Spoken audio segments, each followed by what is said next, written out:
Mga igsoon, aniya na usab kita karon sa atong balak mga tula sa kalikasan. Ako kamong pagadalitan. Kini akong tula gikan ni sa akong mga kaagi sa kinabuhi. So naisama ko sa usa ka lapinig. Mao ni akong tula karon. Ang tula sa kalikasan, ang lapinig bao. Dito sa mundo, mahirap ang mag-iisa. At ako'y nangangarap, sana sa akin umiibig ka.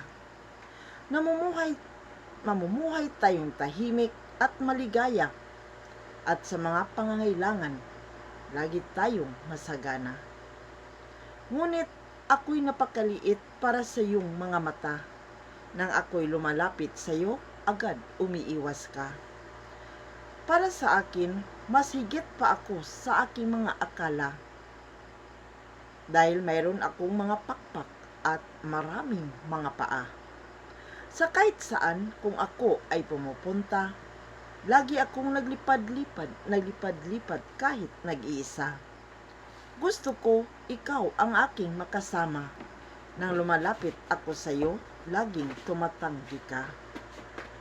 Para sa akin, ang iyong mga ginagawa.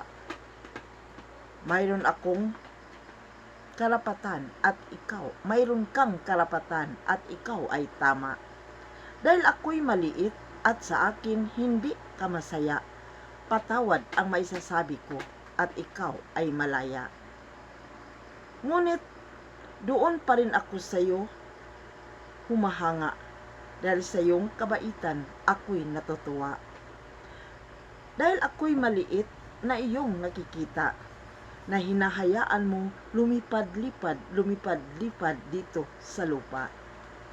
Dito sa lupa, wala na ako pang malalapitan. Dahil lumalapit ako sa iyo, ako pa rin ay iniiwasan.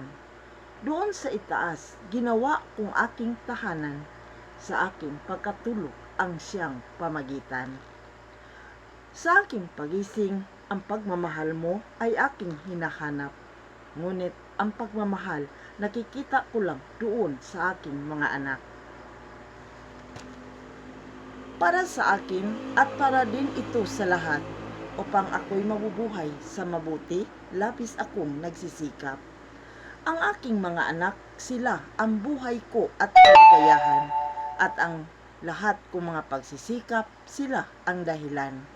Kung mayroon mang sumisira sa magandang isip nila at kalooban, sa akin mananagot kayong lahat dahil hindi ko sila pababayaan. Mao kini mga igsuon ang ipasabot sa lapinig or bis, nagagikan sa akong mga karanasan sa buhay at para akong isang bis or lapinig. Karon ako pa kamong padunggon sa sunod sa akong mga buhat, kamo na sa akong katukang. Lapinig. Ambot basta kay lapinig. So, mga igsuon, daghang salamat din hilang kong kutob ug hangtod sa sunod kay gayon. Kinsa katong nakagusto sa akong mga tula, palihog lang ko mga igsuon or mga amiga, mga amigo, pag-subscribe sa akong channel ni Eldarica Balat Barbas. Bye-bye!